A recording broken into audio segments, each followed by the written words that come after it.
sauntered casually into the room and my breath caught again. Seriously, what was that? That weird fluttering in my belly was back. I'd heard Vicky talk about how Jordan Hall, a college boy on her street, gave her butterflies every time she saw him. And Steph had butterflies over a new boy every 3 months. Was this that elusive crush? Don't get me wrong, I'd had crushes before, but usually on actors and characters in books. They gave me a giddy, girlish ache in my chest. This was different. We're studying Hamlet for the critical essay part of this year's exam. There were several groans around the room, and I rolled my eyes. Who groaned at Shakespeare? Uncouth, uncultured, uncivilized barbarians. That's whom. Vicky and Steph, I think Steph is there, but Vicky and Steph drag Comet out to a party where it's kind of like a college party. A bunch of college kids are there, and Vicky kind of gives Comet this speech on like, college kids are so much better than high school kids. Vicky threaded her arm through mine. These aren't high school students, Calm. They appreciate someone who knows who they are and isn't afraid of it. Talk to one of them. Oh, this whole page is kind of weird, which is why I didn't mark anything in this page. But so you kind of have this idea where Vicky and Comet come back from the college party. They left Steph behind, by the way. And Vicky just starts crying. And Comet's trying to figure out what happened. And at the party, Vicky mostly went because there was a cute college boy that she had a crush on. And it didn't work out. Basically, the whole page is just explaining that he wanted to have sex with Vicky and Vicky said no. And because of that, he basically dropped her like that and then found another girl to have sex with. And Vicky is crying because she really liked him. And all he really wanted out of her was sex. But it also is like one of those moments where it's like, screw boys. Boys are assholes and all boys are dumb and da-da-da-da-da. And it's just like, I don't know. Comet kind of has like this internal moment where like she's an asshole again. Where she's like, boys are dumb. And I shouldn't waste my time on boys anymore because all of them are terrible. And like the whole point of that scene was mostly just for like Comet to realize, oh, I should just be myself and not have to change who I am.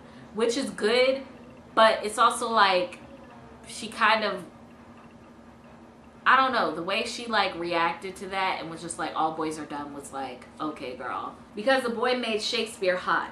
It didn't seem possible that a teenage boy with the wrong accent could make Shakespeare hot. As class continued, I struggled to stay focused. It was hard. It was hard to after discovering there really was a reason Tobias King had been placed in my English class.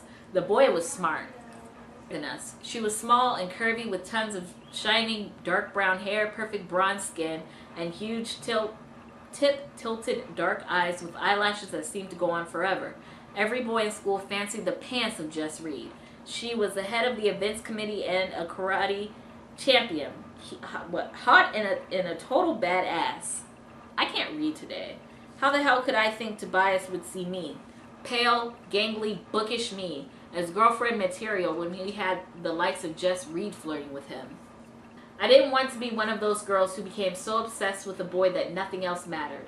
That wasn't me before Tobias, and I burned my entire collection off irregular choice shoes before I let it happen to me now. There was more for me to worry about than if Tobias King fancied someone else. And what did it matter anyway? Come graduation, I was gone. I would hopefully be on my way to Virginia, and nothing and no one was getting in the way of that dream. Which brought me back to the things I needed to be focused on, like finding extracurricular activities to become involved in for college applications, to stop ignoring Mr. Stone's advice to be brave with my writing and poetry, and to find a way to mend the breach in my friendship with Vicky, who had been there for me long before Tobias ever was. A whiff of yummy aftershave almost made my eyelids flutter in rapture, and I mentally cursed myself again for being that girl, the one whose intelligent brain melted out of her ears around a beautiful boy. I shook off my attraction, determined not to be that girl. I wanted him to absolve me of the part I played in not being who Carrie needed me to be, and not being the kind of kid my dad would choose over her. Then Steph said, anyone else just excited that Comet liked someone? For a while there, I couldn't work you out, Com. Straight? Gay? Something else? Who knew? Well, he hadn't kissed me. Yes, he held me while he slept, but there was nothing sexual about it. He didn't even wake up with morning wood, and according to all the books I'd read, that was supposed to happen. So, this whole page, first of all, needs to be talked about. It was said earlier that, like, Comet didn't want to become one of the girls that, like, obsesses over guys. But, like, here she is. This whole page is basically about her obsessing, where, like, Tobias sleeps in her bed, but, like, they really don't do anything sexual, or he basically doesn't try to do anything sexual to her. And she's, like, basically, after he leaves, she's just sitting here like, why did he try to kiss me? Why didn't he try to do anything sexual? Why didn't he try anything? Why? And, like, the whole page is just her trying to figure out why he didn't do anything to her.